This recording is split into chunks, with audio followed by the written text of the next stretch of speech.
Hi, everybody. Welcome back. Let's see where we are. We've been talking about the competition of technologies, where intellectual goods can be locked into hosts, we've said. Sellers prevail in the competition, and the intellectual good and its host can be traded together in commerce as a private good. But if free riders can cheaply unlock the intellectual good, extract it from the seller's host and embed it in their own host, then they can become secondary publishers of the intellectual good. And because they don't have to produce or buy the intellectual good themselves, they can sell their version of the intellectual good in their own host at a lower price than the original seller, which is a very serious threat to the seller's ability to sell his good. And we've seen that if sellers can succeed in locking an intellectual good into its host, so that free riders can't extract the intellectual good from its host, that is, they can't reverse engineer the product or copy the intellectual good from the original host and transfer it into a new host. So if free riders can't extract the intellectual good from its host and use it more cheaply, then they would have to pay to buy the seller's host itself, and the host itself can be protected from theft. Then, in fact, the intellectual good needs no special legal protection because free riders can't steal the intellectual good. It doesn't matter whether it's illegal to do so or not. In this case, we've said, as in the Coca-Cola recipe, sellers have a natural copyright that protects their intellectual good from theft. But if free riders can cheaply unlock the intellectual good from the seller's host, then others can enjoy the value of the intellectual good without buying the seller's host, and they can become secondary publishers themselves unless the sellers can somehow counter these advantages in breaching technology and restore their own advantage in the competition of technologies. Sellers can only sell intellectual goods as private goods when they can successfully embed them in hosts that free riders can't extract the intellectual good from. When the free rider can extract the intellectual good, then the free rider can put the good in his own host and sell that combination to others without having paid for the production of the intellectual good itself. Sometimes sellers can prevail in the competition of technologies without invoking the law to help them deter free riding. So, for example, in bookstores, buyers must be able to inspect books before they buy. They have to have some sense of what's inside the book before they can decide whether they want it enough to pay the purchase price. But of course, if you allow people to read books in a bookstore to decide whether they're going to buy the book, there's a danger that they'll simply read the entire book on the spot and take the intellectual good from it without having paid the bookseller. So, in order to counter this possibility, bookstores typically have very few places to sit, and you are almost never going to see a Xerox machine placed in a bookstore. If you try to stand in a bookstore for too long so that it looks like you're reading an entire book, you're likely to have an employee of the bookstore come and gently ask you either to purchase the book or to move on to another one. All of these represent effective, successful exclusionary technology, because buyers can't comfortably extract the intellectual good simply by standing or sitting in the bookstore and reading the book. The bookstore owner can sell the books without any assistance from the law or anyone else. A second example exists in theaters or concert halls or museums, where a performance typically or an exhibit is being mounted, and where it would be possible for people to record the play with a video recorder, or take a picture of a painting with a camera, or to record a concert with an audio recorder. But if you look at the ticket that you buy to enter a museum or to see a performance in a theater or a concert hall, you'll see that there's a contract contained on the ticket. that says, by purchasing the ticket, you agree not to bring any of these effective breaching technologies into the venue where the performance is being conducted. In this case, contractual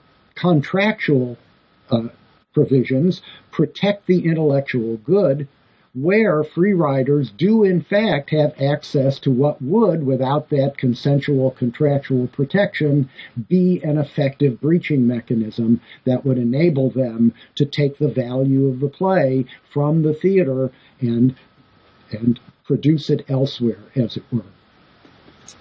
A third example is in the case of magicians. For a magician, the intellectual good is manifest in the illusion itself. That is to say, the intellectual good is how the trick that the magician is doing on stage is actually done. And so magicians have a very strong interest in protecting the intellectual goods represented by the illusion themselves. That is, they have a very strong interest in keeping how they do their tricks secret. So they try to make it hard to reverse engineer their tricks by not revealing the secrets of the tricks to others, including copyright authorities, because in order to get legal protection for the intellectual goods that are in the illusions that they perform, the magicians would have to reveal the secret of the trick to the copyright authorities, and they're not likely to do that either. Instead, magicians for centuries have all subscribed to a very strict internal, informal moral code which binds them not to reveal the secrets of their tricks to anyone who is not a bona fide member of the magician's community.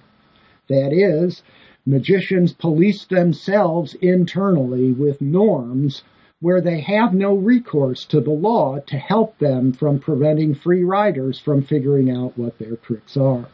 Since they can't use the law, because then they'd have to reveal the secret of the trick to the copyright authorities, then in fact the internal policing must be very, very effective, and indeed it has always been very effective, at least up until recently with the invention of the slow-motion video recorder. Now, the code of silence amongst the magicians is not likely to help them if a magician performs his act on television and his performance can be recorded on a video recorder. If it can be recorded on a video recorder, it can be slowed down, and if it can be slowed down, then almost anybody can see how the trick was done.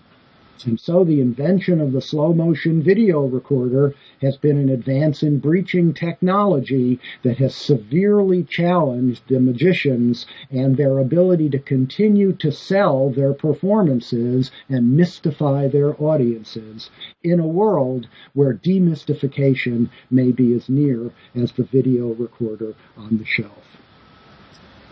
Sometimes, however, sellers cannot rely on any of these methods to enforce the exclusionary technology.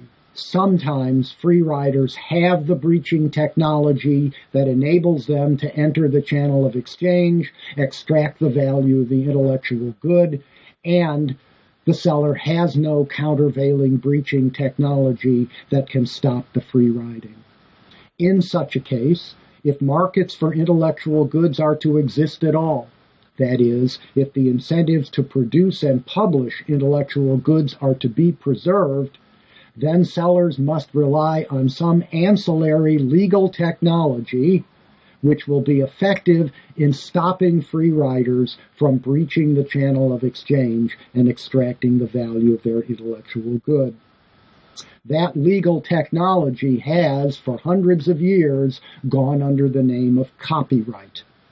And copyright is a legal technology designed for the assistance of sellers and owners of intellectual goods that has been decisively shaped by two different revolutions in the history of communications technology. Revolutions that are 500 years apart: the invention of the printing press in 1476 and the invention of xerographic copying in the late 1960s. Before 1476, all books were written out by hand, which, as everyone knows, is an extraordinarily time-consuming and difficult process. As a result, copying an existing book was extremely expensive. So that if, for example, a scrivener in a monastery had written out a copy of the Bible, that one copy could be reproduced only if another scribe were to sit and laboriously by hand write out the entire text of the Bible to produce a second copy of the book. Hand copying is thus extremely expensive, and it's the only way that free riders have to breach the channel between the author of the book and the reader of the book. In such a circumstance, writers or publishers, had there been any at the time, enjoyed natural copyrights to their intellectual goods. The scrivener who wrote that Bible could be pretty confident that nobody would copy the Bible without his permission, and therefore that anybody who wanted to read that copy of the Bible would have to do business with him. As a result, there were very, very few writers, there were very, very few books, and there were very, very few readers. And as a result, most people didn't know how to read. But then, the printing press was invented in 1476, and the invention of the printing press gave free riders a key to unlock intellectual goods from the writer's host and thus to threaten the seller's markets. Now, with the printing press, all a pirate or a free rider had to do was to acquire a copy of the Bible, set the Bible in type on his printing press, a major effort, but once that effort was undertaken, the printing press could produce, in principle, an unlimited number of perfect copies of the book, so that a free rider with the invention of the printing press could very easily become a secondary publisher or producer of the intellectual good. The free rider would simply have to acquire, even by purchase, the first copy of the intellectual good in the book, in its host, and then extract the intellectual good, and with the aid of the printing press, republish the intellectual good in different pieces of paper in a different binding, that is, in the free rider's host, and then the free rider can sell the book much more cheaply than the original producer of the book, because the free rider does not have to incur the production costs of producing the initial intellectual good itself. But at the same time that the printing press gives free riders this ability to severely, perhaps fatally threaten the markets of intellectual goods for sellers, at the same time that they do this, the printing press has created many, many new readers and many new writers. That is to say, the printing press, the technology represented by the printing press, was a double-edged sword. At one and the same time, it severely threatened the ability of booksellers to sell books profitably, but at the same time that it did this, it vastly expanded the potential audience for these books by producing many, many more readers than there had been before, and thus opportunity for many, many more writers than there had been before. And this double-edged aspect of breaching technologies, that is, their simultaneous ability to threaten the markets of sellers of intellectual goods and open whole new markets to those same sellers of intellectual goods, this double-edged aspect appears repeatedly in the history of intellectual property. All of the technological devices that have marked the development of the law of intellectual property have had the quality that at one and the same time they reduce the ability of sellers to sell profitably, but they, in principle, expand enormously the potential audience for the works of those sellers of intellectual goods. English law struggled for 250 years after 1476 to respond to the dilemma created by the printing press. The law tried to protect the sellers of intellectual goods and make sure that markets for intellectual goods could exist so that people could have things to read by adopting a number of measures. First, they tried to ban printing presses, unsuccessfully. Then they tried to license printers so that only certain people designated by the government could use a printing press. But once again, this was frustrated by clandestine printing all over the United Kingdom. Another trick was giving the Printers Guild police powers to enforce these royal monopolies, and thus multiplying the enforcement mechanism beyond the king's police to include the sellers of books themselves, the ones who were most harmed by the actions of the free riders using printing presses. But these too failed to stop the free riding.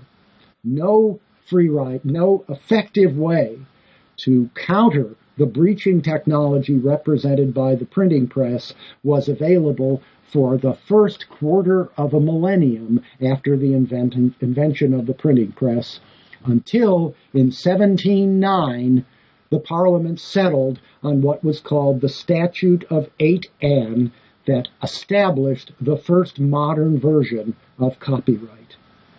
In the Statute of 8 Anne, authors, and, by extension, their publishers, were to be given an exclusive right to copy and thus to publish their intellectual goods for a limited number of years, after which the copyright reverts to the public.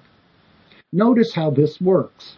It places the original copyright, the property right to the intellectual good, in the author of the work itself. That is, the person who, in the first instance, has primarily borne the costs of producing the intellectual good. So, I've written a book, and now I have legal protection for the book. But I'm not a publisher, and I have, at least in 1709, no way to get my idea out there into the world so people can learn from it unless the idea is somehow published. And that's the role of book publishers.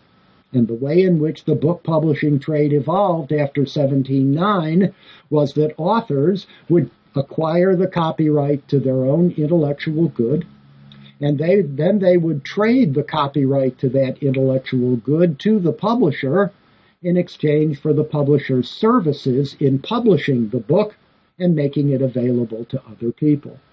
So the publisher would buy the intellectual good from the author, and then would own the right to copy that book, that intellectual good. So the publisher can now take the intellectual good, to which it now owns the right to copy, and copy it by producing a potentially infinite number of copies of the intellectual good in books produced by the publisher itself, and then the publisher sells the book the intellectual good embedded in the book as an article of private commerce. And this proved sufficient to keep the free riders out for a very, very long period of time. This was a feat of legal engineering, that has endured ever since.